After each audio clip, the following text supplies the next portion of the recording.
Okay, hello everyone. This is Laddick from OpenLMS. Welcome to the eLearn podcast. Today, even though I think I'm going to look like I usually do, which is Shazam. Actually coming to you from a different place in the world today because this isn't real, as we all know. I'm actually in Denver, Colorado today, looking forward to joining the EDUCAUSE conference tomorrow, which would be Wednesday, October 26th and Thursday, October 27th, which we're actually going to be having a lot of fun there because I'll be broadcasting this podcast live from the OpenLMS booth at EDUCAUSE for those 2 days. We'll have about 10 to 15 guests on, depending on how it all works out. There'll be some changes, but it's going to be exciting. But today, we're here to talk to Ruston Miles. Hello, Ruston. How are you today? Doing great. Nice Excellent. To see you. And Denver looks great in the background there, I guess. I wish this was Denver. That'd be really sweet. I wish I had the office in Denver. Fantastic. Ruston, as we always do, I'd love to, first of all, tell me where you're sitting, and then I want you to kind of properly introduce yourself as the founder of Bluefin and whatnot. Sure. I'm sitting in Broken Arrow, Oklahoma. This is a real background. We're in my house, in my office here. Founded Bluefin in Tulsa, 2002, so 20-year anniversary here, and was founded in Tulsa, but we are now headquartered in Atlanta, and I have offices in Ireland and other places as well. But that's where I'm at today. Just getting cold. It's 80 degrees yesterday and 27 last week, so we're back and forth. I was just gonna say, like, I see, like, you can kind of see there's like a fan going on. I was like, is it hot in Oklahoma? Because there's a cold front that just came through here, and it's serious. Like, it's cold. I decided to wear the coat, and I said, if it's going to be 80 degrees, and I'm going to wear a coat, I better have the fan on. So I can turn it off if it's bugging, but no, not at all. It's fantastic. I love it. But so tell us, we're here to talk about cybersecurity in the higher ed space. Tell me, like, and what I teased out was something that I saw from your company putting out there, something like, close to 2,000 attacks over the last 4 or 5 years, many of those in higher ed, lots of data either compromised or lost. Can you put on the table, maybe a little bit more specifically, the scope of the problem of what this looks like for higher ed these days. Yes, and thankfully, we had when we started the company, we just had a different brand, Bluefin, right? It wasn't creditcardmerchantservices.com, cheaper devices and lower rates. It was a softer brand about security, privacy, service, and these things that drew nonprofits, charities, higher education, high school education, and these kinds of institutions.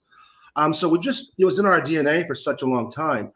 And it really turned out to be a good thing that we did that, because we went ahead and we created this thing called point-to-point encryption. We were the first in North America to do that, first to do tokenization, the way that we did it.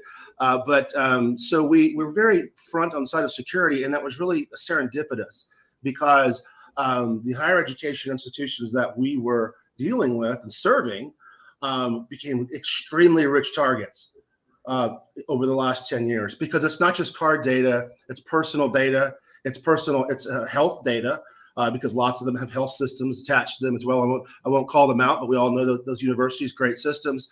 And so you've got this one area where you're able to really perfect a hack, really compromise a lot of vulnerable data, and then go sell that on the dark web. Maybe you're only getting $80 for a card swipe, but you might be getting hundreds or $1,000 for a complete package that you're buying in order to go perform an identity takeover on an individual.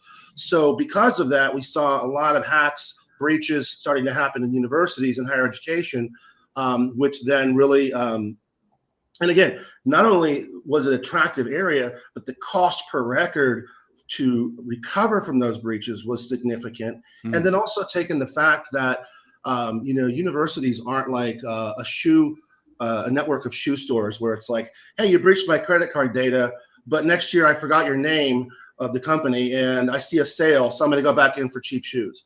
I mean, your university is, sports and, your diploma and people that you've met along the way and the people that you want to help that are on the way. It's there's a lot of loyalty there. And so that relationship is even more valuable in that sense. And so we really saw a lot of universities needing to figure out how to protect all these kinds of data. And we were just prepared to serve them because we had been doing it already. So I think that's where you saw the character arc at Bluefin really spin up here over the last 10 years. And also a good thing for us is that these higher education folks are really smart. So, when I get up and give a talk or we give a fairly heady understanding of encryption, tokenization, the whole value proposition, the network segmentation, how it all works, not only did they get it, but they promoted it amongst themselves, which that collegial inter-promotion is something that doesn't happen in the secular sort of commercial world where, maybe I have to keep a competitive advantage and maybe I have to do this. Like, no, so it was a lot of really interesting things there came together for us kind of to be the leader, several hundred D1 universities and of course, hundreds and hundreds of other kinds of educational institutions. But it kind of came together like that. Fantastic. I got to be honest that you just made the problem even scarier than I thought it was, which I think that's actually a really good thing. Where to start? Because you actually kind of opened up a box that I didn't expect to go to today, which was, if I am the student, if I'm the professor, if I'm the, the learner at these institutions, let's start there. Like, what is it that I should be, in your opinion, looking for, or maybe looking out for, or working, to sort of think about myself so that I'm, can I prevent this? Am I just inevitably vulnerable because of the institution, or is there something that I can do to maybe prevent this or be aware of it? So I'll answer that in three quick parts. And the first one will just make it a little even more scarier for you if I can just do that. Just kidding. But these universities aren't just the educational institution themselves. They're a whole city. There's restaurants and there's gyms and there's donations and ticketing and theatrical ticketing and sports and fines and tuition and all these kinds of things in this ecosystem, parking, whatever it might be, that are taking in payments. And oftentimes when you'd see a breach that brought in a university's name, it may have just been a vendor on campus that the university contracted with. So what we started going in and saying, it's your brand at risk here, and it's your students who you have a fiduciary responsibility to protect as well, right? Responsibility to protect. So that's really where we came in and said, look, there's going to be dozens or hundreds of different point of sale vendors and card systems and healthcare systems on your campus, but you need to lay down the law and say they all have to be point-to-point encrypted and they have to be tokenized. And so that's where our company really started to see a lot of growth, because the universities would go to each software vendor behind each one of these. You know, the software vendor behind a restaurant is totally different than the one behind the gym, right? So they go to each one and say, look, you've got to be encrypted and tokenized by X date. You know, the ticketing systems, et cetera, same. And so they kind of went out there. So I guess my point is that a lot of the major universities, I mean, all the ones I've heard of, are doing this now. I mean, you'd have to be pretty late to the game, in my opinion, and pretty lazy-minded to be this far. And I hope no one's listening and take umbrage to that. But at this game, to say we haven't taken it seriously enough to have this stuff baked in and built in. They might not be 100% adoption throughout the university, because they're little metropolitan areas that constantly grow with new vendors and things. But I think that from what we've seen in a lot of the hard work that we've seen other folks like our company out there doing, that it's not as scary as it sounds, because they have been mining it behind the scenes. But to answer your question directly, you know, what can we be doing? We talk about, hey, the universities, higher education, they need to be mining, you know, encrypting and tokenizing the data and protecting their systems. But the students and faculty, that is where most of the attacks happen in any business or any entity, is their access credentials. Hey, the system's secure, but the human with the login clicked on something they shouldn't have clicked on. Bad guys hacked in, got their username and password, and they're in the system. Doesn't matter how thick your walls are and how great your lock is in the bank, but if somebody's got the key or the combination, it's opening right up. So you can only do so much to protect against humans. And so enforcing multi-factor authentication, you know, these kinds of things where, you know, the aggravating thing where you got to do an app or send back a text or whatever it is you have to do, as frustrating as that is, it really helps protect, because that one time that you clicked on the PDF you shouldn't have and the bad guy got in, the next time the bad guy will have to do an authentication, which requires them to have your cell phone, which they don't have. So it really stops these things from expanding into massive scale breaches to just like, you know, a point in time issue. So I think that that is good. And we like to talk about education. Awareness is important. But at the end of the day, if you got a full-time hacker's job, you know, in some other country, full-time job, and that's all they do year-round for 10 years of their life is figure out how to get in, we're really not going to protect it with an awareness program with somebody who only deals with a card, you know, very, very often. So we have to have a zero trust model almost, where we protect, we enforce multi-factor or two-factor authentication, and then we also secure the data in that way. What about, so I'm going to take us to, you know, one of the talks that I know is happening. It's either tomorrow or the next day at EDUCAUSE here, which is like, I think it's titled something like, you know, how do you tame the ranch? Like, because so much is in the cloud now. So many vendors are, universities are connecting so much of their data to the cloud, those kinds of things. But, you know, if I am a student, if I'm a learner, especially in higher ed, my most often interaction is, actually, now that I'm thinking about it, it may not be, it's either with the LMS or it's with the, you know, the student information service that runs that, you know, like those vendors that do like my cafeteria and those kinds of things as well. And so quite often what I'm sure many people do is like, you know, they'll pause that two-factor authentication or those kinds of things. Is there, you know, are there lesser evils in this, or is it like, you know, at the end of the day, obviously I know the answer is going to be, yet always, you know, you should be as secure as you possibly can, but are there lesser evils? Yeah, great point. In that, first of all, let's go to cloud. So in the beginning, everyone's like, oh my goodness, cloud is going to open that and the hackers are going to be able to get to it a lot easier around the world, access and all that kind of stuff. But what was interesting about that transition is that when you go to a cloud service, you've got one single vendor who has to abide by all sorts of privacy things and security standards and audits and all the things they have to do in order to touch cards or deal with health data and all these things. And so you've got this cloud service system that's gone through that, and it's actually probably more safe than having that software at a university that may not be going through those same continual audits and those kinds of So cloud, and sometimes depending on is actually safer. And oftentimes those cloud systems, most of the time, are taking full advantage of tokenization and encryption because they don't want to put themselves at risk.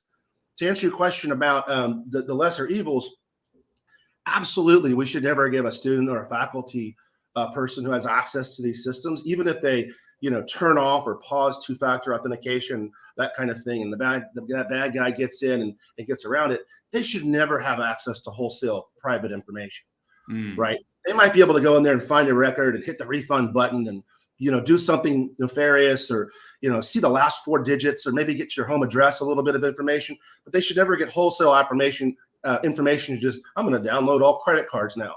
So within the systems, and I know this, I'm also on the PCI Board of Advisors for this is the Security Standards Council that Visa, MasterCard, American Express, JCB, China Union Pay have put in place in order to set the standards for audits and assessments for payment security. So I happen to know that all those systems have this access control and permissions where that data just simply is not even accessible to the person that has no need for it. So we always say, if you don't need to store it, if you don't need to use it, don't store it, store a token. And if you don't need access, don't give access. You always have to, deny all and approve as little as possible.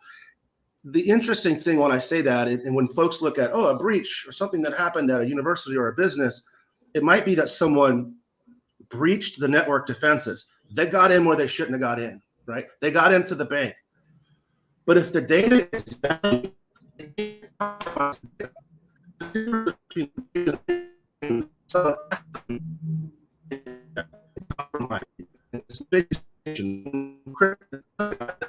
yeah, it's bad. Somebody got in, they got to look around, but they couldn't see, download, take the card data. So really, what's the real value of it other than, bad press?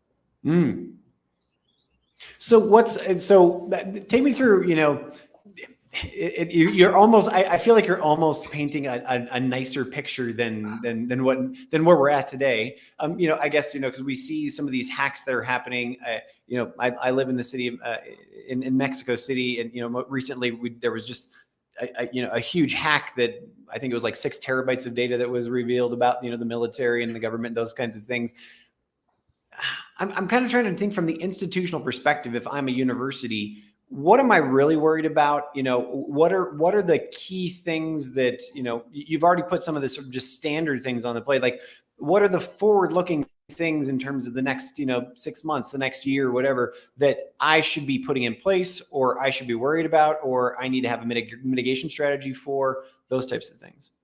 So a lot has been done over the last decade, and a little bit in the prior, to protect card payment data. And that's because that data is so easily monetizable. You can steal that card number and immediately sell it on the dark web tonight. And someone will buy that and go use that. So it's real monetizable. And so for people, before you continue, for people who may be a little bit more novice, explain dark web. Like what, I think I get it. So these are, access points behind, onion routers where you're able to get to areas that other folks can't get, that the government might not be able to see, that's not going over, that's not directly accessible through Google or something right here. So these are areas where you're able to conduct communication that's probably encrypted and untraceable with buyers, somewhere probably, overseas that are going to take that. That's what the hackers are doing. And then they sell it back to fraudsters, and then they go commit fraud on websites or in person. And so a lot of folks, confuse fraud and hacking. Fraud is just someone who's buying that data and using it. The hackers are the ones that are getting it. And it's a little it's a dark economy with 2 different looking people and 2 different, just very different groups.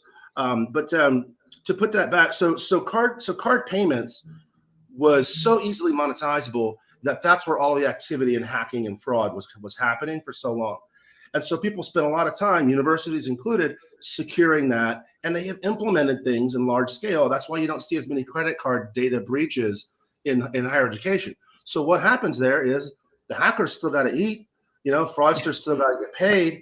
So they're like, let's go ahead and move it over to what's the next valuable thing, which is personally identifiable information, social security, EINs, date of births, addresses, phone numbers, information, email addresses that they can go to commit identity hacking and identity theft. And so that stuff can be pretty valuable. It's not as quick and easy to just go use that data. You got to have a pretty sophisticated fraudster that knows how to pull that together, but they're willing to pay more for that kind of record. And my point in that is that I think is the next evolution in security. So you're talking about the government there that breached the wholesale data, well, that's a lot of just personal data. Right. Another government state, actor probably could use that for other kinds of nefarious purposes. Sometimes it's just to make the government look bad. So they'll do that. Hey, we got your data, to fear uncertainty and doubt between countries and whatever it is they do. But when you get to like that commercial hacking, you don't usually see that. It's more directed around where they can connect data to go commit fraud with it. But there are there's three major areas of why folks would hack, in my opinion. I'm sure you could find several others, and I know that there are. But you got sort of the state-funded actors that are out there, just kind of doing whatever they're doing to get the information on the other team. And then you've got denial of service, and that's one that really doesn't come up very often. And that's where you just, for some reason, want to go shut someone down, get their data, mess up their world, lock their system, whatever it is. But it's not commercially oriented as far as like, I want to go monetize this data. It might be commercially oriented in a way that you want to ransomware it, so you're like, I'm holding your data and I'll give it back to you. And if you don't pay me, I'm going to give it to somebody else. So there's that. But then there's like the traditional stuff that we've seen with card data, which is getting the data and then monetizing it immediately. So I think that's where those are the three. My point being that in higher education has spent, and I know because I've been working with them all, a good deal of time getting that card stuff protected. And so I do see a threat out here for PHI, health data and personal data. And that's where what you see at Bluefin is we took our systems and we said, okay, we're doing really great at cards. And we'd go into a healthcare system. They're like, we just love Bluefin. You protect 100% of 10% of our problem. Because card data is only about 10%. So we had to take our systems and say, okay, Social Security is different than a card number, but really not that much. How do we go ahead and apply this to other important data elements? And I think that's where universities ought to be looking at companies like Bluefin and others to say, how can we protect this other data? Final point on that is, there's big privacy fines. GDPR is putting millions, hundreds of millions of dollars of fines over in Europe that's just privacy, nothing to do with card data. Then you see the California Privacy Act and other states adopting that, CCPA. So we're going to start seeing fines handed out in the tens or hundreds of millions of dollars just for breaching someone's name and email address and social security number here. We don't see that as much right now in the States, but it's coming. Take me a little bit further down that rabbit hole, because my understanding of GDPR, the California law, some of the other ones that are on the table right now is stewardship of the data, about, who owns it, who services it, who's a controller of it. But there's also protective measures in those as well, that, if a breach happens, you're liable for the breach, even if, for instance, I'm just thinking, as you said in the beginning of the conversation, the end of the day, the human is still the most fallible, right? We still know that, like, if somebody loses a laptop, USB key, whatever it is, right? That's a tremendous amount of liability in that regard. Like, take me down that hole a little bit further. I think the identification of responsibility is for the assignment of blame. They did quite a bit of work there, right? And the assignment of blame is the assignment of fines, and the assignment of fines is revenue and protection, so they can do their job and get paid for it as a government. I don't know, call me cynical. But when you read it and it's set up, there are fines if you get it wrong. And there's a lot of frustration that kind of went around, probably still goes around, where it's here's who's responsible, here's your fines, don't get it wrong, but we're not going to tell you how to get it right. So some of them would say, hey, if we go follow HIPAA, or if we go follow PCI standards, and it's like, yeah, if you get it wrong, we're going to go look if you had due diligence and you took responsibility, you did all the right things, and we'll make a decision. So it's still kind of gray. It's like, if I do this, am I safe? And I think that these privacy regulators ought to really make sure that they think, and I'm sure they are. If someone rolls up in a tank in front of the university and says, "Give me your credit cards," like, give it to them. Roll out the cards, give the data. Human life and these things are far more important than these data elements.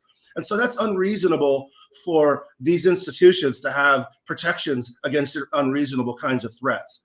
But should they tokenize and should they follow the standards for the industry standards for card data, yes. And I think that's where you're seeing you see the assignment of responsibility, assignment of blame, assignment of fines, and then I guess you almost have to like build up from are you following industry best practices, standards? Are you being audited? Do you have third parties look at your systems? All these things build a case where it's like, hey, look, we got breached and it really wasn't our fault, or it was irrational for us to have had the level of protection it would have taken to protect that. And I see that they're maybe happening over here with CCPA. Again, it's all coming together, and we'll see what happens. But they're passing out fines, and they're big. And when you look at like the GDPR ones, it's I don't know, I think it's like 4% of your revenue, but it's like global revenues. Right. So, yeah. No, they can be they can be fantastically expensive. I totally get that, and it's a very I think it's both reasonable and it's a response to the non-response to security that we saw for quite a while now. Has the balance tipped the other way? In terms of, I guess you can't be over secure, but as the balance tipped the other way in terms of it's a little too much, or has this restricted, I guess, as someone who's been developing things for the last decade or more, actually you said 20 years, sorry, apologize. Has it restricted your ability to grow and expand, or, put new things on the market, or, those types of things? Great question. Regulation can stymie innovation. I mean, it's just no doubt about it, right? One of the things that the payment card industry, and I say PCI, payment card industry, came together, meaning Visa, MasterCard, American Express, Discover, and the brands, card brands. They came together really early on after a couple of the big breaches and created an industry body to create standards, assessments, audits, all these different things, requirements, etc.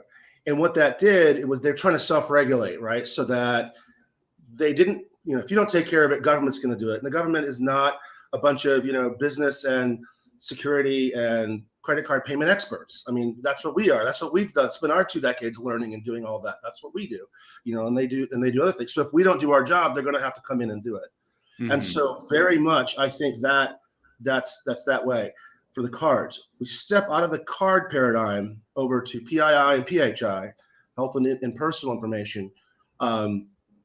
It really gets interesting because that doesn't fall under industry standards because it touches every industry in a variety of different ways. I know you have HIPAA, but a little bit different there. We have not seen it. We have not seen regulation stop and stymie our innovation. And in fact, even though we're on the side of, Ruston, you're on the side of security, so it's probably helped you quite a bit. But I would say it's always been, our direction to make this as frictionless as possible. Hey, there's a lot of pain coming. You got to follow these 335 requirements. Here's a way to make that easier for you. So that's the way we've always been selling and solutioning, is to be the easier option to still remain in compliance and be secure.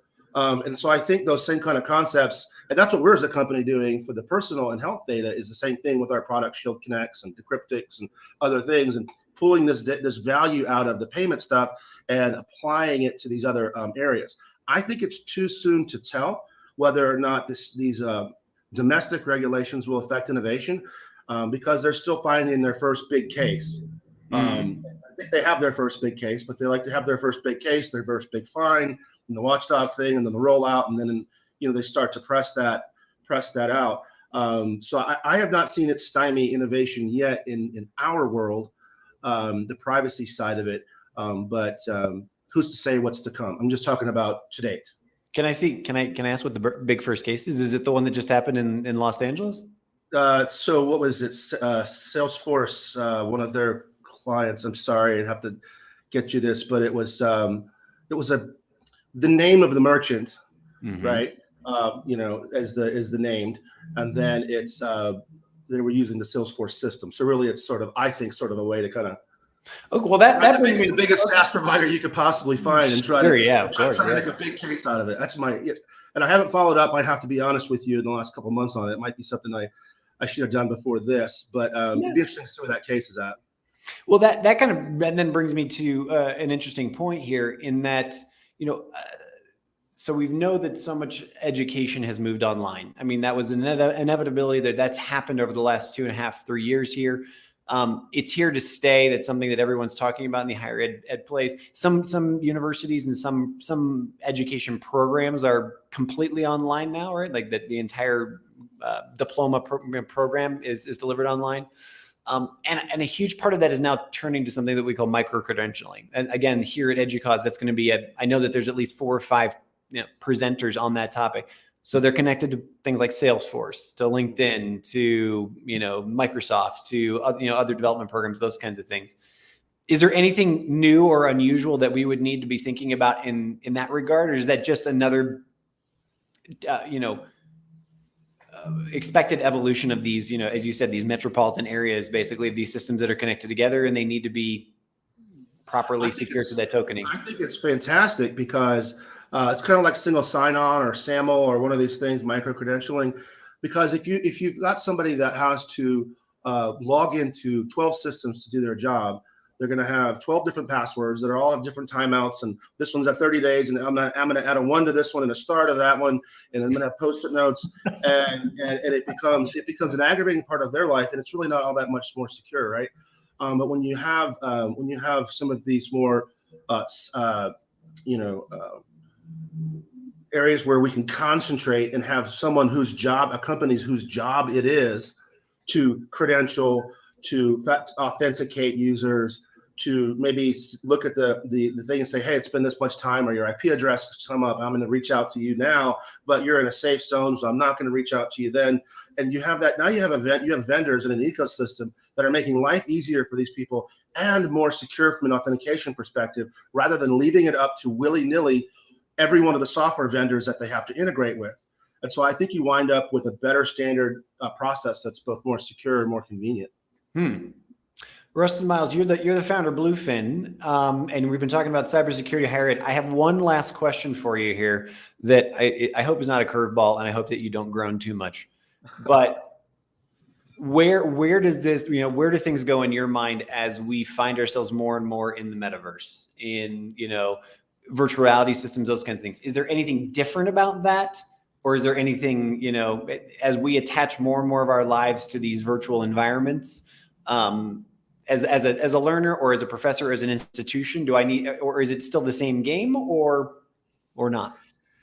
Yeah, I think at the end of the day, the mechanics behind, me giving you money in the first are going to remain the same behind the scenes. Our interface, will be different. The way that we interact might be different.